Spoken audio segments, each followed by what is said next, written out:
Theresa May has lost all authority and everyone around her knows itUK Department for International Development. At the time of the last election, I believed that a weakened Conservative government could only be a good thing, enabling the involvement of the opposition in the Brexit process and therefore more of a national debate. I believe that the parliamentary weakness of the Conservatives would create a softer, more reasonable Brexit policy.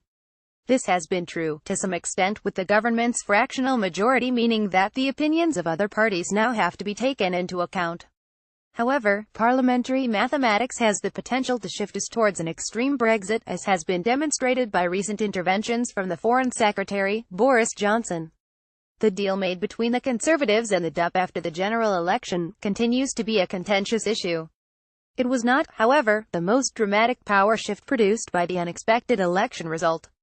Recent events have shown the potential of a handful of Conservative MPs to make a mockery of government manifesto promises.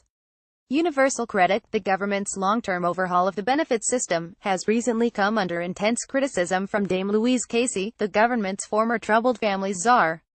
Theresa May is not a prime minister, but a hostage to the whim of powerful figures within her own party. This intervention, alongside the abandonment of policies such as the introduction of new grammar schools, demonstrates just how weak May's domestic agenda is. However, the spotlight has yet to really shine on the few angry brexiteers capable of utterly derailing any moderation in the negotiations with the EU. The PM's recent speech in Florence highlighted a more conciliatory approach to Brexit. Although not satisfying the conditions for what the EU calls sufficient progress, the speech promised that the UK would honour its budgetary obligations.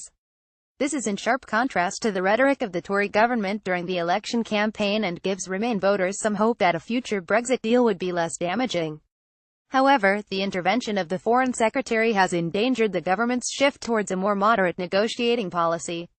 Boris Johnson's failure to gain leadership of the country has not removed his influence within Parliament, and now that May's premiership is unstable, he has been able to rock the boat.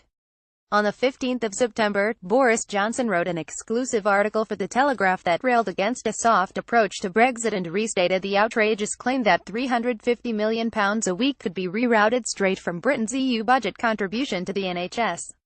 This rattled the Tory government, and the sight of senior Tory ministers like Amber Rudd turning out on live TV to declaim Johnson was a sign of the deep trouble the Conservatives were in.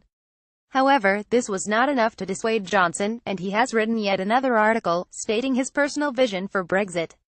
His 4 red lines included a demand for a transition period to be limited to 2 years and for no paid-for access to the single market. This kind of dissent within the ministerial ranks is reminiscent of the last years of John Major. It is almost unheard of in the Tory party's recent history, and shows a wider malaise in the present government.